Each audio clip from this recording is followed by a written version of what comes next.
اگر آپ کے پاس میرے سوالوں کے جواب ہوئے تو میں اپنے اکاؤنٹ کا اختتام کروں گا اور تمام ویڈیوز ڈیلیٹ کر دوں گا اور آپ کے خدا کے لیے سجدہ ریز ہو جاؤں گا۔ جان ٹرکنگ صاحب نے میری پچھلی ویڈیو کے جواب میں ایک تفصیلی ویڈیو اپلوڈ کی ہے جس میں انہوں نے چند سوالات اٹھائے ہیں۔ سب سے اہم بات یہ ہے کہ انہوں نے ایک وعدہ کیا ہے۔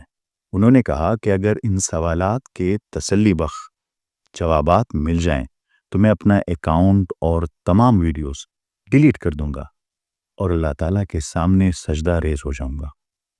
میں زیادہ تر ریئیکشن ویڈیوز نہیں دیتا، پر چونکہ انہوں نے اتنی بڑی بات کہہ دی ہے تو میں نے سوچا کہ ان کے تمام سوالات کا تفصیلی، سائنسی اور منطقی جواب دیا جائے۔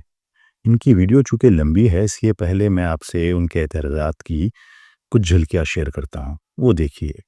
یہ کوئی ڈاکٹر صاحب ہیں، یہ میرے بارے میں کچھ کہتے ہیں، چلیں دیکھتے ہیں اس ویڈیو میں یہ کیا کہتے ہیں۔ بڑے کمال کے شخص لگ رہے ہیں۔ بارے میں ویڈیو بنائی اور میں حیران ہوں، میں ایک معمولی سا ٹرک ڈرائیور اور مجھے جواب دینے کے لیے نہ کوئی مولوی ملا، نہ مفتی، نہ قاری، نہ حنبلی، نہ بڑے بڑے مدرسوں کے بڑے بڑے اور بڑی بڑی گردنوں والے کوئی مولوی ملے، تو کوئی ڈاکٹر صاحب کہ اب ڈاکٹر آ کے خدا کو بچانے لگے ہیں۔ پھر اس نے اپنے آسمانی کتاب میں اتنی غلطیاں کیسے کر دی؟ کیسے اس نے کہا کہ زمین کو ہم نے 4 دن میں بنایا، پھر کہیں کہتا ہے 6 دن میں بنایا، اور کہیں کہتا ہے ہم نے 2 دن میں بنایا۔ کہتے ہیں جو کاپی پیسٹ نہیں، اس میں آپ کا کلمہ موجود نہیں، اس میں آپ کی کتنی نمازیں ہیں یہ تک موجود نہیں۔ عام مسلمان نے تو کبھی ترجمہ ہی نہیں پڑھا، اسے یہ بھی اندازہ نہیں کہ جو 5 اذانیں آپ دیتے ہیں نماز میں کہیں پوری اذان بھی موجود نہیں۔ جناب ڈاکٹر صاحب خود کو جھنجھوڑیے اور جانیے اس کتاب میں آپ کا رب بد دعائیں بھی دیتا ہے۔ شاید آپ بھول گئے، تبت یدا ابی لہب وتب۔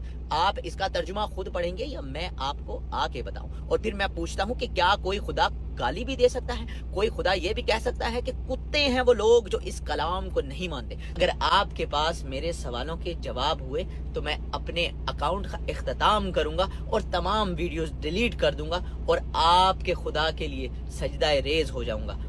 تو یعنی جان صاحب کے بنیادی اعتراضات یہ تھے۔ سب سے پہلا یہ کہ آپ کے علماء کرام نے میرا جواب کیوں نہیں دیا؟ ایک ڈاکٹر یعنی میں خدا کا دفاع کرنے کیوں آ گیا؟ نعوذ باللہ۔ دوسرا یہ کہ قرآن کریم میں تخلیق کائنات کے حوالے سے تضاد ہے، کہیں زمین کو 2 دن میں، کہیں 4 دن میں اور کہیں 6 دن میں بنانے کا ذکر ہے۔ تیسرا انہوں نے کہا کہ قرآن کریم ایک نامکمل کتاب ہے کیونکہ اس میں نماز کا طریقہ، کلمہ طیبہ اور اذان کا ذکر نہیں ہے۔ اور چوتھا انہوں نے کہا کہ آپ کا خدا بد دعائیں دیتا ہے جیسے ابو لہب کو۔ اور آخر میں انہوں نے کہا کہ باقی کتابیں انسان کو سوچنے، سوال کرنے اور خدا کو تلاش کرنے کا کہتی ہیں۔ پہلے سوال پہ آتے ہیں۔ جون صاحب، آپ نے اپنی ویڈیو میں کہا کہ بڑے بڑے علماء کرام آپ کو جواب کیوں نہیں دیتے؟ اس کی سیدھی سی وجہ یہ ہے کہ آپ کے سوالات انتہائی سطحی اور بنیادی نوعیت کے ہیں۔ ان کا جواب دینے کے لیے کسی بڑے مفتی یا عالم کی کوئی ضرورت نہیں، بلکہ مجھ جیسا ایک ادنا طالب علم ان سوالوں کے جوابات کے لیے کافی ہے۔ دوسری بات آپ نے بڑی عجیب کہی کہ ایک ڈاکٹر خدا کا دفاع کرنے اور خدا کو بچانے آ گیا ہے۔ استغفر اللہ۔ اگر آپ حقیقت جانتے تو آپ کو معلوم ہوتا کہ میں خدا کو نہیں بلکہ اصل میں آپ کو اور خود کو بچانے آیا ہوں۔ جس اللہ پر آپ رات دن اعتراض کرتے ہیں وہ اتنا رحمان اور رحیم ہے کہ اس نے ہم پر یعنی اپنے ماننے والوں پر یہ ذمہ داری ڈالی ہے کہ ہم بھٹکے ہوئے لوگوں کو پیار، دلیل اور نصیحت کے ساتھ واپس حق کی طرف بلائیں۔ جون صاحب، ذرا دل پر ہاتھ رکھ کر سوچئے، بھلا اس خالق کائنات کو میرے دفاع کی کیا ضرورت ہے، جو کہکشاؤں کو، جو یونیورسز کو لمحوں میں بناتا اور مٹاتا ہے۔ میں خدا کو بچانے نہیں آیا، میں تو آپ کو بچانے آیا ہوں۔ اور سچ کہوں، میں خود اپنی آخرت بچانے آیا ہوں۔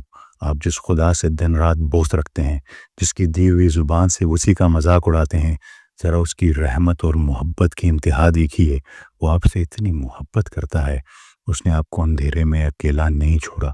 اس نے اپنے ماننے والوں پر یہ فرض کر دیا ہے کہ وہ آپ کا ہاتھ پکڑیں اور آپ کو پیار، دلیل اور نصیحت سے واپس حق کی طرف بلائیں۔ کنتم خیر امت اخرجت للناس۔ ذرا اس ستم ظریفی پر غور کریں۔ جس رب سے آپ بغاوت کر رہے ہیں، اسی رب نے مجھ پر یہ ذمہ داری ڈالی ہے کہ میں آپ تک اس کا محبت برا پیغام پہنچاؤں۔ میری اپنی نجات اس بات سے جڑی ہے کہ میں آپ کو اندھیروں سے نکالنے کی کوشش ضرور کروں۔ وہ بار بار ہم جیسے بندوں کو آپ کے راستے میں بیچتا رہے گا جو آپ کو جھنجھوڑتے رہیں گے، جو آپ کو اس کے رحم کی، محبت کی یاد دلاتے رہیں گے۔ تاریخ گواہ ہے کہ جب معصوم بچوں کے قاتل اور خدائی کا دعویٰ کرنے والے فرعون کے پاس اللہ تعالیٰ نے حضرت موسیٰ علیہ السلام کو بھیجا تو کیا حکم دیا؟ فرمایا، اے موسیٰ، اس سے نرمی سے بات کرنا، شاید اس کے دل میں بات اتر جائے۔ یہ ہے میرا رب، رحمان اور رحیم، جو اپنے سب سے بڑے باغی کے لیے بھی ہدایت کا دروازہ کھلا رکھتا ہے۔ تو بتائیے، میں اپنے رب کا دفاع کر رہا ہوں یا آپ کا اور اپنا؟ اور ہاں جان صاحب، آپ نے خود کو ایک معمولی ٹرک ڈرائیور کہہ کر پیش کیا۔ یاد رکھیے، رزق حلال کمانے کے لیے ٹرک کا سٹیئرنگ پکڑنا آپ کو ہرگز معمولی نہیں بناتا۔ یہ ایک قابل فخر محنت ہے۔ ہمارے تو انبیاء کرام نے بکریاں چرائی ہیں۔ انسان کو اس کا پیشہ معمولی نہیں بناتا۔ انسان کو حقیر اور معمولی اس کی انا، اس کا ایگو بناتی ہے۔ انسان تب پستی میں گرتا ہے جب سچائی اس کے سامنے آ جائے اور وہ محض اپنی ضد اور تعصب میں، بائسنس میں آنکھیں بند کر لے۔ پچھلی گفتگو میں جب میں نے حقائق آپ کے سامنے رکھے، آپ کے سوالات کے جواب دیے، تو ایک سچے متلاشی کی طرح آپ کو شکر گزار ہونا چاہیے تھا کہ حق واضح ہوا، لیکن آپ نے اپنی انا کی تسکین کے لیے سوالوں کا ایک نیا جال بن دیا۔ میں ان سوالات کا جواب صرف اس لیے دے رہا ہوں کیونکہ آپ نے کیمرے کے سامنے وعدہ کیا ہے کہ جواب مل گیا تو میں سب ویڈیوز ڈیلیٹ کر کے سجدے میں گر جاؤں گا۔ ورنہ یاد رکھیں، جس دل پر تعصب کے تالے پڑ چکے ہوں اسے کائنات کی کوئی بھی دلیل قائل نہیں کر سکتی۔ تو آئیے اب دیکھتے ہیں کہ آپ کے نئے اعتراضات میں کتنا وزن ہے۔ آپ نے اعتراض کیا ہے کہ قرآن کریم کبھی کہتا ہے 6 دن، کبھی کہتا ہے 2 دن، کبھی کہتا ہے 4 دن۔ آپ کے خیال میں یہ تضاد ہے؟ جناب، آپ نے اعتراض اٹھا کر ثابت کر دیا کہ آپ نے نہ صرف قرآن مجید کے اسلوب سے ناواقف ہیں بلکہ جدید کاسمولوجی اور سائنس کی ابجد سے بھی بالکل بے خبر ہیں۔ آپ کا دعویٰ ہے کہ قرآن میں تخلیق کے دنوں کی گنتی 2، 4، 6 میں تضاد ہے۔ آئیے جذبات اور تعصب کو ایک طرف رکھ کر خالص سائنس اور قرآن کی روشنی میں اس کا جائزہ لیتے ہیں۔ قرآن مجید پوری کائنات کی تخلیق کے لیے 6 ایام یعنی 6 ادوار، 6 فیزز کا ذکر کرتا ہے۔ کائنات کے اربوں سال کے سفر کو قرآن کریم نے 24 گھنٹوں کے دنوں میں نہیں بلکہ مراحل میں، سٹیجز میں بیان کیا ہے۔ اور سب سے حیران کن بات یہ ہے کہ آج بلینز آف ڈالرز اور سینچریز آف ریسرچ کے بعد دنیا کی سب سے بڑی سائنسی اتھارٹی ناسا بھی بالکل اسی نتیجے پر پہنچی ہے کہ کائنات 6 بنیادی مراحل سے گزر کر بنی ہے۔ یہ ان کی ویب سائٹ پہ ہے، جس میں سب سے پہلا سٹیج ہے انفلیشن، کاسمک انفلیشن، 1 سیکنڈ کے حصے میں کائنات کا پھیلاؤ بہت تیزی سے۔ دوسرا ہے بگ بینگ اینڈ نیوکلیو سینتھسس، یہ بنیادی ذرات جیسے ہائیڈروجن، ہیلیم کا بننا۔ تیسرا ہے ریکمبینیشنز، ایٹمز کا جڑنا اور روشنی کا آزاد ہونا۔ اور فورتھ ہے دا ڈارک ایجز، یعنی کشش شکل کے زیر اثر گیسوں کا اکٹھا ہونا۔ 5واں ہے دا فرسٹ سٹارز، پہلے ستاروں کا جلنا۔ اور لاسٹ ہے ری آئونائزیشن، کہکشاؤں، نظام شمسی اور زمین کی تشکیل۔ آپ نے سورہ فصلت کی آیت نمبر 9 اور 10 کو بنیاد بنا کر کہا کہ قرآن حساب میں غلطی کر رہا ہے۔ حقیقت میں غلطی قرآن کی نہیں، آپ کی سمجھ کی ہے۔ قرآن کریم فرماتا ہے کہ زمین کو 2 دن میں یعنی 2 سٹیجز میں بنایا گیا، 2 ایام میں بنایا گیا۔ سورہ فصلت کی آیت نمبر 9۔ جدید فلکیات ایسٹرو فزکس کے مطابق ہماری زمین اور نظام شمسی کائنات کے آغاز میں نہیں بنے تھے بلکہ یہ قدیم ستارے کے سپر نووا کے پھٹنے کے بعد بنی۔ اس کے غبار یعنی سولر نیبولا کو کشش شکل نے دبا کر ہمارے نظام شمسی اور زمین بنائی۔ یہ سب کچھ ناسا کے بتائے ہوئے آخری 2 مراحل یعنی سٹیج 5 اور سٹیج 6 میں ہوا۔ اور قرآن کریم نے بالکل درست فرمایا کہ زمین 2 سٹیجز میں بنی، سٹیج 5 اور سٹیج 6 میں۔ اب آتے ہیں سورہ فصلت کی آیت نمبر 10 میں، جہاں اللہ تعالیٰ فرماتے ہیں کہ اس نے زمین کے لیے رواسیہ یعنی اینکرز، گریوٹی اور برکات، پرورش کے اسباب یعنی انگریڈینٹس رکھے۔ اور اس پورے عمل کی تیاری میں 4 ابتدائی 4 مراحل لگے یعنی سٹارٹ کے 4 سٹیجز۔ جب آپ جدید کاسمولوجی پڑھتے ہیں تو پتہ چلتا ہے کہ کائنات 4 بنیادی قوتوں پر کھڑی ہے: gravity, electro magnetism, strong nuclear force and weak nuclear force. Big bang کے فوراً بعد جو سب سے پہلی فورس قائم ہوئی وہ تھی گریوٹی، رواسیہ۔ عربی لفظ رواسیہ کا مادہ کسی چیز کو باندھ کر رکھنے، لنگر ڈالنے اور توازن قائم کرنے کے لیے استعمال ہوتا ہے، اور کائنات میں یہ کام گریوٹی کرتی ہے۔ اگر گریوٹی ذرا سی بھی کم یا زیادہ ہوتی تو کائنات فوراً تباہ ہو جاتی۔ پہلے 4 مراحل یعنی انفلیشن سے ڈارک ایجز تک دراصل اسی رواسیہ کشش ثقل کے تحت گیسوں کو جمع کرنے اور زندگی کے لیے ضروری عناصر یعنی برکات انگریڈینٹس تیار کرنے کا دور تھا۔ ابتدائی 4 مراحل میں کشش ثقل یعنی رواسیہ اور کائناتی سوپ اجزاء برکات کی تیار ہوئی، اور آخری 2 مراحل میں اسی تیار مادے سے زمین اور نظام شمسی کی تشکیل ہوئی۔ کل یعنی 6 مراحل وہی 6 مراحل بنتے ہیں جس کی تصدیق آج سائنس کر رہی ہے، ناسا کر رہی ہے۔ کوئی بھی ذی شعور انسان جس کے پاس ذرا سا بھی سائنسی علم ہو، جب 1400 سال پرانی کتاب میں کائنات کی اتنی شاندار اور پیچیدہ تفصیل ایگزیکٹ ڈیٹیلز پڑھے گا تو وہ بے ساختہ سجدے میں گرے گا، رونگٹے کھڑے ہو جائیں گے اس کی۔ لیکن آپ سجدے میں نہیں گریں گے، کیونکہ آپ دلیل کے متلاشی نہیں ہیں بلکہ اپنے نفس اور تعصب کے غلام ہیں۔ جس دن آپ اس تعصب کو ایک طرف رکھ کر قرآن کریم کا مطالعہ کریں گے، آپ کو اندازہ ہوگا کہ قرآن کریم وہ سائنسی حقائق بیان کر رہا ہے جنہیں سمجھنے میں آج کی انسانیت کا بلینز آف ڈالرز اور نہ جانے کتنا وقت لگ گیا ہے۔ آگے آپ کا اعتراض ہے کہ قرآن کریم میں نماز کا مکمل طریقہ کلمہ یا اذان نہیں لکھی، تو یہ مکمل کتاب کیسے ہوئی؟ آپ میرے خیال میں یورپ میں رہتے ہیں اور ٹرک چلاتے ہیں، آپ کو آئین یعنی جسے کانسٹیٹیوشن کہتے ہیں اور ذیلی قوانین یعنی بائیلاز مینولز کا فرق چاہیے کہ بہت اچھی طرح معلوم کو۔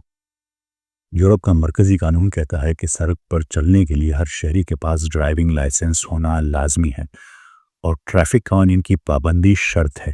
یہ کانسٹیٹیوشن ہے، آئین ہے۔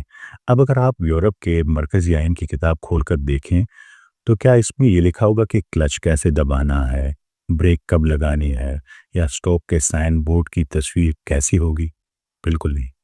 اس کے لیے باقاعدہ ڈرائیونگ سکولز اور مینولز اور بائیلاز موجود ہیں۔ اگر کل کوئی ٹرک ڈرائیور اٹھ کر کہے کہ یورپ کا قانون تو نامکمل ہے کیونکہ اس میں کلچ دبانے کا طریقہ ہی نہیں لکھا، تو پڑھے لکھے لوگ اس پر ہنسیں گے۔ بالکل اسی طرح قرآن مجید ایک مکمل آئین ہے، کانسٹیٹیوشن ہے، جس نے حکم دیا ہے نماز قائم کرو، اور حضرت محمد صلی اللہ علیہ وآلہ وسلم کی سنت اس کا مینول ہے، بائیلاز ہے اور پریکٹیکل مظاہرہ ہے۔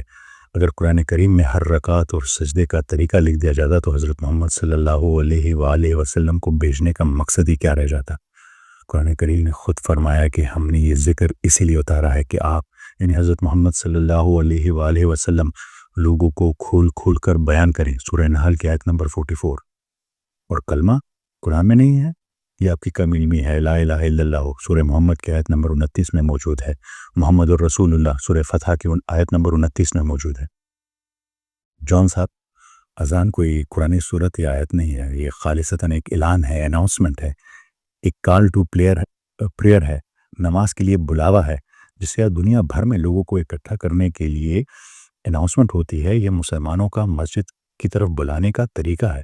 صرف کسی کلام کا عربی میں ہونے کی وجہ سے اس کا قرآن کا حصہ ہونا ہرگز ضروری نہیں ہے۔ جون صاحب، آپ نے اگلے اعتراض میں سورہ مسد کا حوالہ دیا، تبت یدا ابی لہب وتب، اور کہا کہ نعوذ باللہ اللہ تعالیٰ بد دعائیں دیتا ہے۔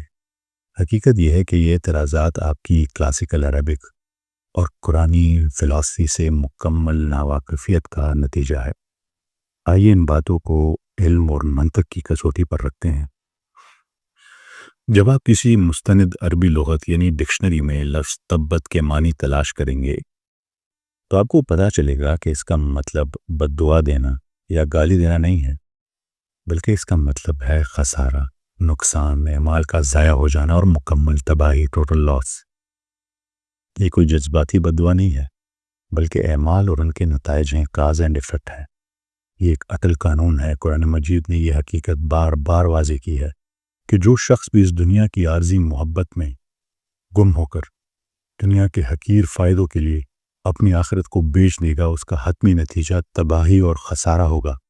یہ قانون صرف ابو لہب کے لیے نہیں ہے، یہ آپ کے لیے بھی ہے، یہ میرے لیے بھی ہے، اور یہ قیامت تک آنے والے ہر انسان کے لیے ہے۔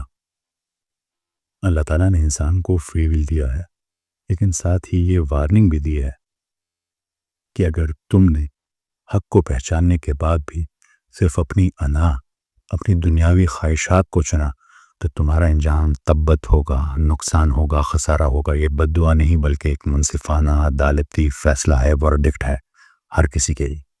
دوسری بات، آپ نے سورہ اعراف کا حوالہ دیا، کہہ کر کہا کہ خدا انسانوں کو کتا کیوں کہتا ہے۔ استغفر اللہ۔ انسان اور جانور میں پہلے سمجھے فرق کیا ہے۔ انسان کو اللہ تعالیٰ نے ایک روح دی ہے، عقل سلیم دی ہے۔ جانور صرف اپنی حیاتیاتی ضروریات، بیسک انسٹنکٹس، بھوک، پیاس، نیند، افزائش نسل پر زندہ رہتا ہے۔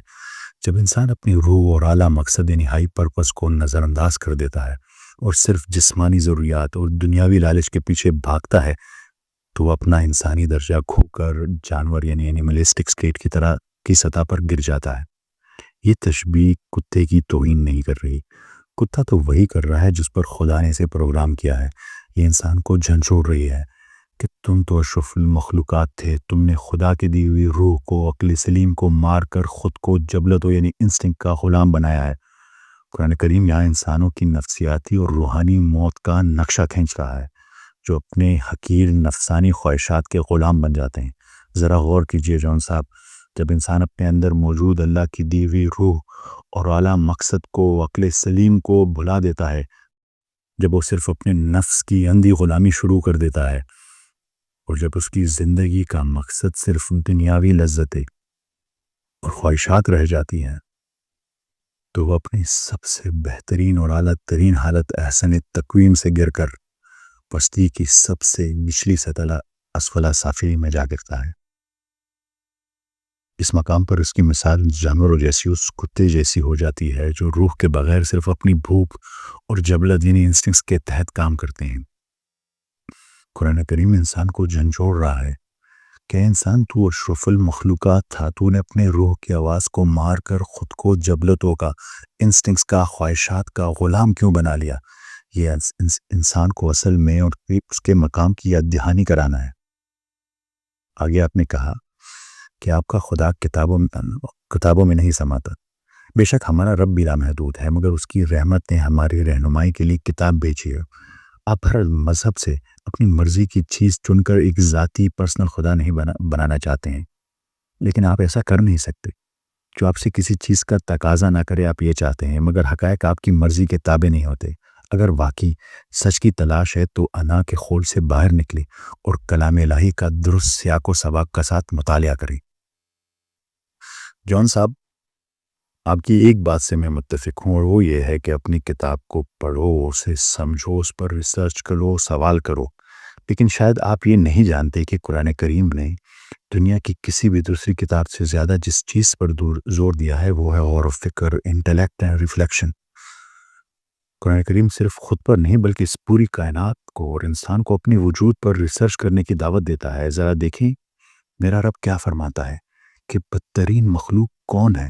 قرآن کریم نے اندھے، بہرے اور گونگے ان لوگوں کو نہیں کہا جن کی آنکھیں یا کان خراب ہیں، بلکہ اللہ کے نزدیک بدترین جانور وہ ہیں جو عقل سے کام نہیں لیتے۔ سورہ انفال کی آیت نمبر 22۔ اور آگے جب جہنمیوں کو دوزخ میں ڈالا جائے گا تو وہ اپنا کیا گناہ بتائیں گے؟ وہ کہیں گے کہ اگر ہم سنتے اور عقل سے کام لیتے تو آج ہم دوزخ والوں میں نہ ہوتے۔ سورہ ملک کی آیت نمبر 10۔ اللہ تعالیٰ فرماتے ہیں کہ جسے حکمت یعنی وزڈم دی گئی اسے خیر کثیر یعنی بہت بڑی بلائی عطا کی گئی۔ اور قرآن کریم صاف کہتا ہے کہ کیا علم والے اور بغیر علم والے برابر ہو سکتے ہیں؟ سورہ زم کی آیت نمبر 9 میں۔ جون صاحب، اسلام تو آپ کو سوال پوچھنے اور ریسرچ کرنے پر مجبور کرتا ہے، مگر تعصب کے ساتھ نہیں، بائسنس کے ساتھ نہیں۔ آپ کا اصل مسئلہ یہ ہے کہ آپ چیزوں کی حقیقت کو نہیں سمجھنا چاہتے۔ آپ ہر چیز کو تعصب کی عینک سے دیکھتے ہیں۔ آپ سچ کی تلاش کے لیے نہیں بلکہ کیڑے نکالنے کے لیے پڑھتے ہیں۔ اگر آپ اس تعصب کی عینک کو اتار کر کھلے اور سچے دل سے اس کتاب کو سمجھیں گے تو آپ کو اس سے زیادہ خوبصورت اور مکمل دین پوری دنیا میں نہیں ملے گا۔ جون صاحب، اس ویڈیو میں آپ کے تمام سوالات کے جوابات سائنس اور منطق کی روشنی میں دیے جا چکے ہیں۔ اب جب کہ حق واضح ہو چکا ہے تو مجھے امید ہے کہ آپ اپنے وعدے پر قائم رہیں گے۔ آپ اپنا اکاؤنٹ اور ویڈیوز ڈیلیٹ کر دیں گے اور اسے ایک سچے رب کے سامنے سجدہ ریز ہوں گے جس کی تلاش کا آپ دعویٰ کرتے ہیں۔ اور اگر آپ واقعی اس تعصب سے نکل آئے اور اپنا وعدہ پورا کیا تو ایک وعدہ میرا بھی آپ سے ہے، میں نہ صرف آپ کے ساتھ 1-to-1 لائف سیشن کروں گا بلکہ ایک چھوٹی بات ہے، میں اپنا پرسنل فون نمبر آپ کے ساتھ شیئر کروں گا، آپ کے ساتھ پرسنلی بات کروں گا، بلکہ آپ جس ملک میں ہیں اگر میرا کبھی وہاں چکر لگا تو میں خاص طور پر آپ سے ملنے آؤں گا، آپ کو گلے لگاؤں گا، ایک ساتھ کھانا کھائیں گے، اور آپ کے ذہن میں اگر کچھ مزید اشکالات ہیں تو میں سامنے بیٹھ کر اس کا جواب دوں گا انشاءاللہ، اور اسے مل کر دور کریں گے۔ میرا آپ سے کوئی ذاتی اختلاف نہیں ہے، اور نہ ہی میرے دل میں آپ کے لیے کوئی نفرت ہے۔ قرآن کریم ہمیں محبت اور حکمت سکھاتا ہے۔ میری صرف یہ دعا اور کوشش ہے کہ آپ پیار سے اس خوبصورت دین کی طرف واپس آ جائیں، تاکہ آپ کو دنیا اور آخرت دونوں کی کامیابی نصیب ہو سکے، اور یہ پیغام میرا دنیا کے ہر انسان کے لیے ہے۔ لیکن جان صاحب، ایک بات واضح رہے کہ اگر آج ان دلائل کے بعد بھی آپ نے وعدہ پورا نہیں کیا تو یہ ثابت ہو جائے گا کہ آپ علم کے متلاشی نہیں بلکہ صرف تعصب کے غلام ہیں۔ یہ عیاں ہو جائے گا کہ آپ کا مقصد صرف لوگوں کو گمراہ کرنا ہے۔